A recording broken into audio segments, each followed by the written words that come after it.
Hello साथीहरू, स्वागत छ फेरि पनि मेरो नयाँ भिडियोमा। आशा गर्छु हजुरहरू सबैजना सन्चै हुनुहुन्छ होला।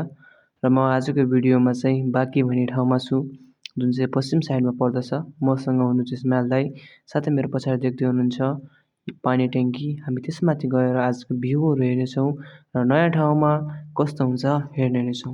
हामी जाँदै गर्दा यसमा चाहिँ ताल चाहिँ लागेको हुन्छ, तर हामी माथिबाट गइरहेका हुन्छौँ। यसो त गर्नु नहुने हो, त्यही पनि हामी यति टाढा तुलसीपुरदेखि बाँकी आएका छौँ र यहाँको भ्यू कस्तो छ र कस्तो देखिन्छ भन्ने कुरालाई चाहिँ हामी देखाउनको लागि चाहिँ गइरहेका छौँ। हेर्न सक्नुहुन्छ, हामी चाहिँ माथि गएर अलिकति भए पनि माथि गएर भिडियोहरू देखाएर अगाडि बढ्दैछु र हेर्न सक्नुहुन्छ। सुरुदेखि अन्तिमसम्म हेरिदिनु होला। र हेर्नुहोस् साथीहरू, म चाहिँ माथि चढ्दैछु र पछाडिको भ्यूहरू तपाईँहरूले देखिरहेको होला म कति माथि चढिरहेको छु भनेर। र मसँग इस्माइल दाइ हुनु नै हुन्छ र सुरुदेखि चाहिँ तपाईँले लास्टसम्म नछुटाइकन हेर्नुहोस्। लास्टसम्मको दृश्य हेर्नुहोस् कस्तो देखिन्छ भनेर। त्यो पारिको हेर्दै हुनुहुन्छ, त्यो चाहिँ तुलसीपुर जुन चाहिँ देखिरहेको छ र हामी चढ्दैछौँ अझै पनि माथि। र यो बाँकीको गाउँ जुन ठाउँ चाहिँ तपाईँले देखिरहनु हुनुहुन्छ, यो चाहिँ पश्चिम साइडमा पर्छ, बाँकी भन्ने ठाउँमा। साँच्चै नै भन्नुपर्दा चाहिँ मैले यो ठाउँलाई चाहिँ सेम इन्डिया जस्तै मानेको थिएँ। पछाडि हेर्दा पुरै एकदम खतरनाक इन्डियामा पनि त्यस्तो जङ्गल हुन्छ है।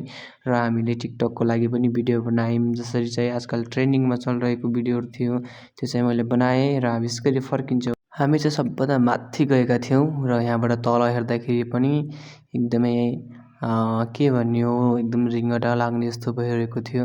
र हामी जसरी पनि हामीले युट्युबमा भिडियो गराउनु थियो र अगाडि हामीलाई पनि हेर्नु थियो कस्तो देखिन्छ भनेर, त्यही भएर चाहिँ भिडियो गराएको। हेर्न सक्नुहुन्छ साथीहरू, यहाँ चाहिँ आशा दाइ हुनुहुन्छ र कति अग्लो छ भन्ने कुरा चाहिँ तपाईँले हेर्न सक्नुहुन्छ यहाँबाट तल देखाएकोमा। र साथीहरू, तपाईँले भन्नुहोस् है, तपाईँले कहाँबाट भिडियोहरू हेर्दै हुनुहुन्छ, प्लिज कमेन्टमा भनिदिनुहोस्। मेरो सानो भिडियोमा चाहिँ तपाईँले मिठो माया देखाइदिनु हुनेछ भन्ने म आशा गर्दछु र मलाई यसरी नै सपोर्ट गर्नुहुनेछ, जसरी तपाईँहरूले अरू युट्युब च्यानलमा अरूहरूलाई सपोर्ट गर्नुहुन्छ, त्यसै गरी नै मलाई सपोर्ट गर्नुहुन्छ भन्ने म आशा गर्दछु। र यस्तै भिडियोहरू हेर्नलाई मलाई लाइक, सब्सक्राइब र कमेन्ट गर्न नभुल्नुहोला। हामी चाहिँ विशेष गरी यो ठाउँमा केही कामले आएका थियौँ र यो पानी ट्याङ्की देखेको कारणले माथिबाट कस्तो देखिन्छ भन्ने कुराहरू चाहिँ हेर्नलाई हामी गएका हौँ।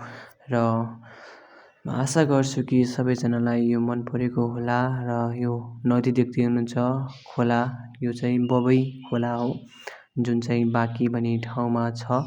र हामी बिस्तारै तल झरिरहेका छौँ। तल झर्दा पनि एकदमै ओह्रालो जस्तो सिँढी थियो, त्यही पनि हामी बिस्तारै भए पनि गइरहेका छौँ। र म आशा गर्दछु कि सबैजनाले मिठो माया देखाइदिनुहुन्छ भनेर। र हेर्न सक्नुहुन्छ साथीहरू, यो चाहिँ पानी टङ्की तर कति तल छ अनि कसरी बनाएको छ भन्ने कुराहरू। र पाइपहरू हेर्न सक्नुहुन्छ, जुनमा चाहिँ खानेपानीहरू जाँदै गर्छ। मेरो मोबाइलमा चाहिँ राम्रो ननिस्के पनि मैले भिडियो बनाएको छु र तपाईँहरूले मिठो माया देखाइदिनु हुनेछ भन्ने म आशा गर्दछु।